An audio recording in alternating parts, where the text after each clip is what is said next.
The way Kenny Atkinson is coaching right now for the Cavaliers gives them an extra edge to make them terrifying for any opponent going against the Cavs right now in the playoffs. After a big 121-100 win last night against the Heat, the Cavaliers showed some things they've added, some things they can do to make things easier on themselves as they roll through the NBA playoffs. Yes, the NBA playoffs easy for them because of what they're doing, thanks to Kenny Atkinson. Hey everybody, Billy BB back with you on Cavs Digest. Excited to break down that win more. I think it's the only good part of having to wait until Wednesday is that we kind of have a little bit more time to chew on these games and talk about what happened, the good, the bad, the ugly.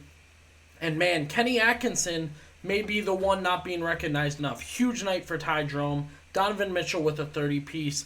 Darius Garland with his own really, really good stretches. But we're going to talk about Kenny Atkinson and what he did for the team last night and what we're going to see going forward probably that will help them through this playoff run. Before we begin, Cavs are in deep. They're going into the playoffs. They're looking really, really good. So if you're not plugged in with Cavs Digest, that means subscribing, that means commenting, that means sharing. Be sure to do so because, the channel has grown, and we'd like to have everybody be a part of it, talking about what they've noticed, what they've seen.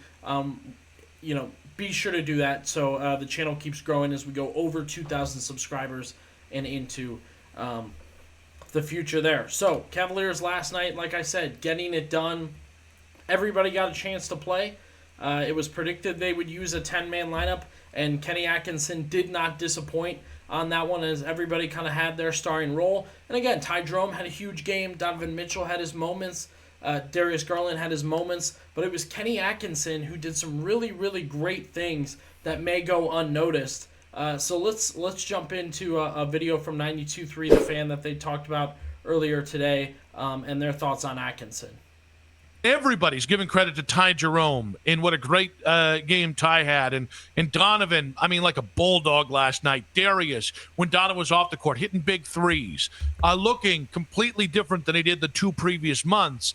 All of those things are true, but I don't think anyone's given enough credit for how Kenny Atkinson, whether it was with lineups where he went 10 deep early in the game or just little stuff in terms of kind of responding to Eric Spoelstra's changes.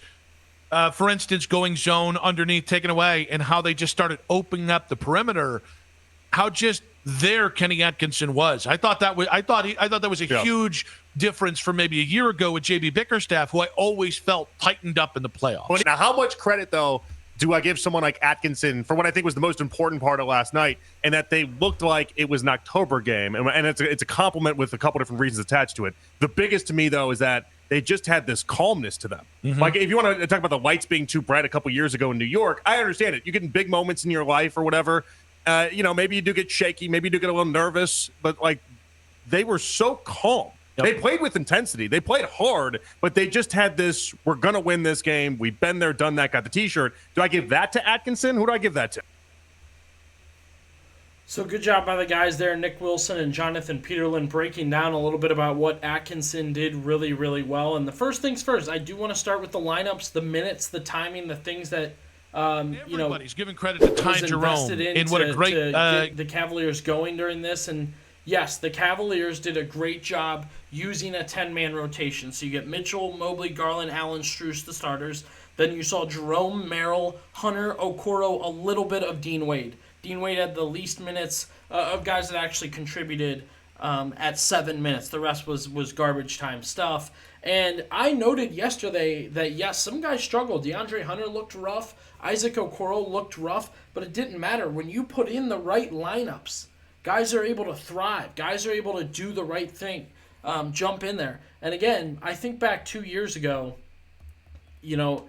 both in a championship run and in the non-championship years, the Bucks are playing Giannis Antetokounmpo fully throughout the playoffs because they have to win. And I know the Cavs are the 8 seed taking on a 1 seed, but, you have to win, and the Heat were pushing. So Giannis is playing 42, 43, 44 minutes a game out of the 48. Last night, Mitchell 33, Mobley 33, Garland 31, Allen 30, and Strus 21. Well-managed use of lineups by Kenny Atkinson. He did a great job spreading things out, putting in different lineups, mixing and matching guys. Even somebody like Isaac Okoro, who was 0 of 4 last night shooting-wise, he's still out there with a group that can score enough and do enough. Obviously, Ty Jerome being the bulk of that. And then Atkinson just did a great job reading the room. I thought Sam Merrill had a really, really good night, in there and picking his spots. And he was a guy I wasn't sure deserved playing time or was going to get playing time. But, hey, he played 24 minutes and shot 2 of 4.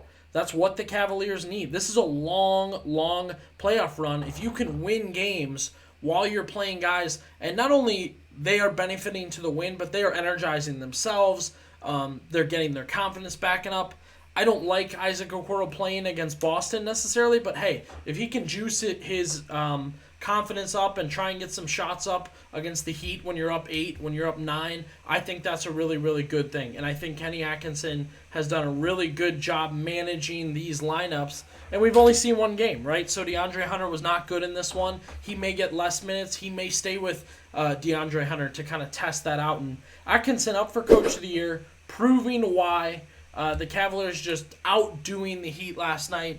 And even with guys struggling, again, Hunter wasn't good, Okoro wasn't good, and I even think Evan Mobley wasn't particularly great. He wasn't particularly great. He only had 9 points and was very timid in the first half to rebound, and yet the Cavs made it work.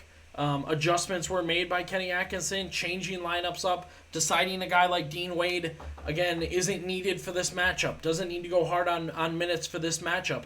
And you may think to yourself, hey, he played his starters, and yes, that guy played.